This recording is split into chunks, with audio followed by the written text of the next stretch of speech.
Hello, everyone. Today, I'm really excited to be talking to Kathryn Garforth. And Kathryn has a very interesting story, which I am not going to steal her thunder. I'm going to let her do it herself.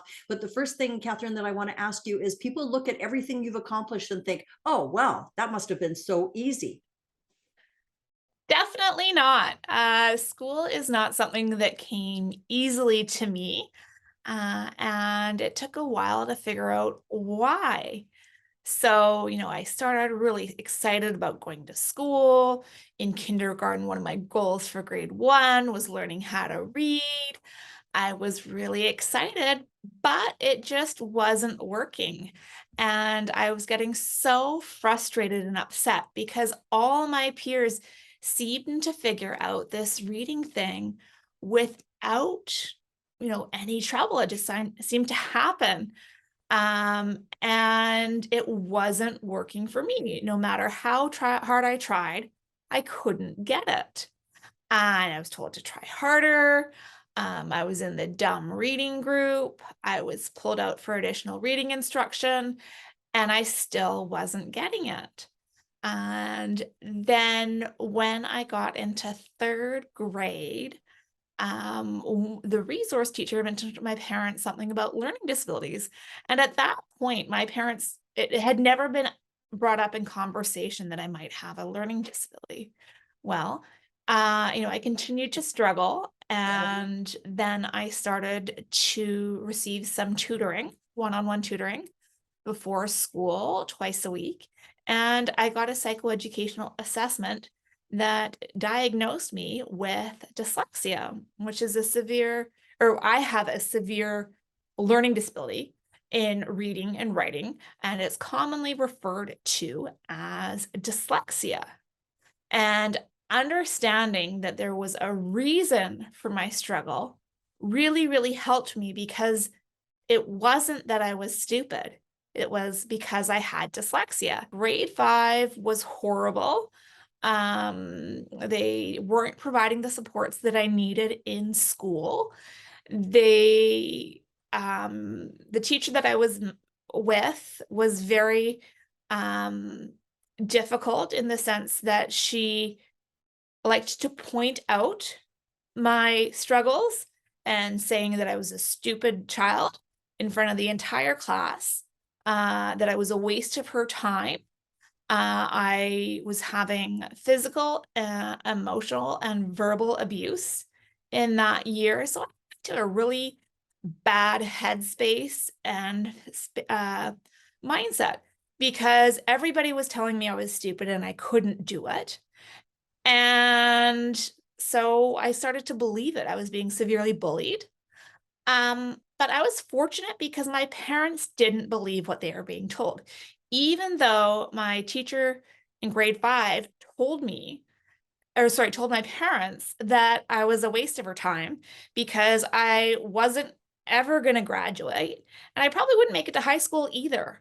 So Kathryn, that, can I just jump in quickly because you're describing something that to me sounds like it should have happened back in the 40s. You're a young woman. You're a young woman. So well, this yeah, wasn't that long ago no, it that wasn't. all of this stuff was going on. Like Yeah, it it sounds was like in the the dark 90s. ages. It was in the 90s. Uh, Unbelievable. yeah. Uh, Unbelievable.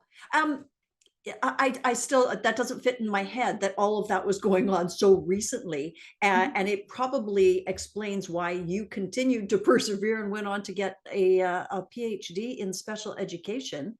I yeah. mean, obviously, you must be one of the best therapists, counselors, advocates out there, having gone through it all yourself. Tell me a little bit about that calling.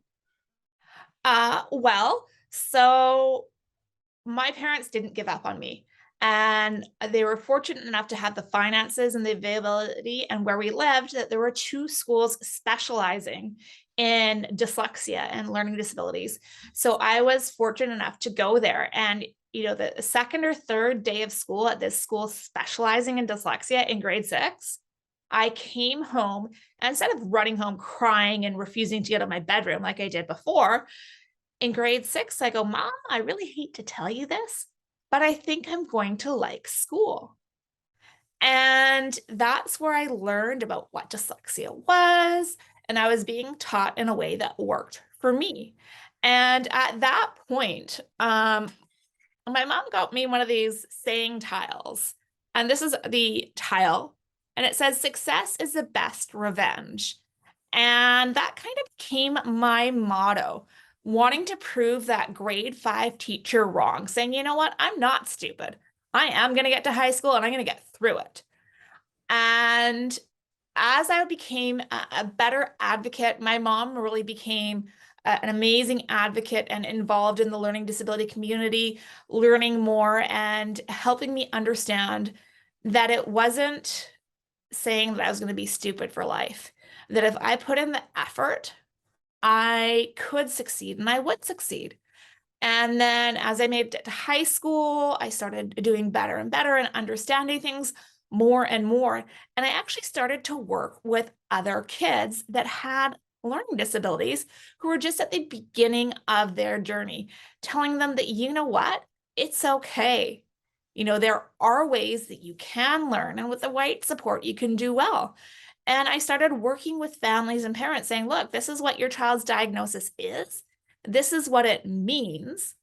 And this is what we can do to help support them at school. So that's where my advocacy really began in high school, when I was helping other students and other families. And I really enjoyed it. It made me feel good. So I did my bachelor's of education. Throughout that education program, I was dissatisfied with what the program was teaching student teachers about learning disabilities and how to teach students how to read. So that again ignited my passion to go further, saying, look, we need to do better. No kid should have to go through what I went through as a student with dyslexia in today's world. Like, as you said, it sounds like it should have been something in the 1940s when it was in the 1990s. And unfortunately, today is not to the same extreme that I had it, but kids are still having the same discrimination when we know how to do better and what can be done to screen students early in preschool and kindergarten to try and identify them as at risk for reading failure, so that we can provide support at the beginning. So even if they do end up having dyslexia, it wouldn't be as bad as it would if they weren't identified. So if parents are listening to this and they've got a preschooler or a kindergarten, what should parents be looking for as sort of an early warning that maybe the child does have some kind of a learning disability? What are some of the signs that they should look for? Their language. Definitely their language. So are they the kid that says sketty or wello? Do they have a hard time copying words and pronouncing their words? Not the typical mispronunciations. Like, there are some sounds that are difficult for us to pronounce, and we don't start being able to pronounce them correctly until about the age 5 or 6. Like, and they're complicated sounds. But if they are struggling with them and mispronouncing words, if they have, you know, different ways of saying words that are a little bit incorrect, like saying the name Frederick as Cedric, well, and are very different sounds, and that's not a typical error to be made, right? So if you're concerned about that at all, first thing you want to do is get a referral to a speech and language pathologist. And they can help. You know, they'll often get you to do some hearing screening first, because we want to make sure that our children are hearing clearly. And there are so many ear infections in those first 5 years that parents aren't even aware of, because Right. their kids don't know how to speak to it. So if they're having any problems with the speech sounds, do they understand concepts about print and books? Are they able to learn the letters of the alphabet and sounds? These are some things that we can do early on to figure out risk. And we Right. would never identify a student at 4 years old saying, oh yeah, they're dyslexic, applying the diagnosis at that age, unless it's an extremely severe case. Because with the right support and intervention in those, you know, 4, 5, and 6-year-old age range, there is so much that we can do to help prevent future difficulty and lessen it if it's going to occur. So your business, Garforth Education, you have programs for teachers to help them better manage this situation and better support students, but you also have programs for parents, right? Yes, yes, I do. So one of the biggest things that got me to where I am today is having parents who understood what they needed to do and what I needed to get the success. So they were able to understand my psychoeducational assessment, which is this very intimidating document full of jargon and statistics and numbers that, unless you have a background in them, it's going to be very difficult for you to understand what it's saying. And I have a course that takes you step by step through that as a parent so you can understand what it's saying, so you can understand your child's needs. That's going to help you be a better advocate for them and be able to find interventions or support that target the skills your child needs to do well. Because there are many interventions out there, and if you choose the wrong one, you're not going to see progress. You're going to be wasting time and money, which really we can't afford to waste, because even the right intervention program can take time. I also have a course called A Parent's Guide to IEPs, which helps parents understand the IEP process. Now, that's an individualized education plan or program, and that's what school students get or children get when they're at school and they have something like a specific learning disability, ADHD, autism, or another neurodiversity. And it provides them and the school with an understanding on how best to support the student. Now, parents play a role in this, but again, it's a very intimidating process that, unless you understand it, can seem very overwhelming. Okay, so parents need to be dialed into this. There are resources available for them. And like I say, I'm still blown away that this is still happening so recently. Are you finding that it's better for kids now with learning disabilities? Is there less stigma, or is it still hanging in there? The stigma has definitely been reduced. It's a lot more in popular culture now. Like Percy Jackson is a novel series that a lot of kids are reading. It's really fun. It's Percy Jackson and the Olympians, and the main character has ADHD and dyslexia. And it's brought up throughout the book, not as a negative, but just as a part of life. And that's what it needs to be. It needs to be, well, yes, and this individual has a learning disability called dyslexia. And that just means we need to do things a little bit differently to make sure that their learning can happen. It doesn't make them any less of a person or mean that we need to stay away from them. You cannot catch dyslexia, right? There's dysthesia, which is when students aren't given the appropriate instruction to learn how to read. That's separate from dyslexia. So you can be put in a situation where you don't learn how to read, but that's not dyslexia, because with the appropriate instruction, you can make the gains fairly quickly. I go back to your tile about success is the best revenge, and thinking that going ahead and getting multiple degrees, including a PhD, has got to feel like pretty sweet revenge.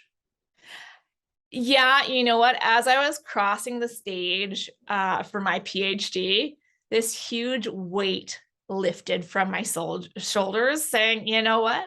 She was wrong. I can do this. But the thing that I should bring up is that I'm also a parent, and I do have a child that has severe dyslexia. So not only do I have the personal experience of going through it as an individual with dyslexia, I also know what it's like to go through having a child with dyslexia. And it's still difficult. There is still that advocacy that needs to be done, and the fighting for resources and experience. Luckily, teachers and schools are a lot more aware of it these days, and they know what supports need to be put in place, but it still can be a fight to get there. And making sure that children get the resources and the support that they need. It's not all sunshines and rainbows, right? It is still a struggle. I mean, part of it is the teacher education programs. And part of it is just catching up with educational best practices. And that's what the other side of Garforth Education does, is help give teachers the knowledge that they need to help address those 40% of students that aren't going to learn how to read without a specific type of explicit instruction. Well, Kathryn, I'm so glad that you are out there as a resource for people. I so appreciate you talking to me today. Thank you so much, and all continued success. Thank you.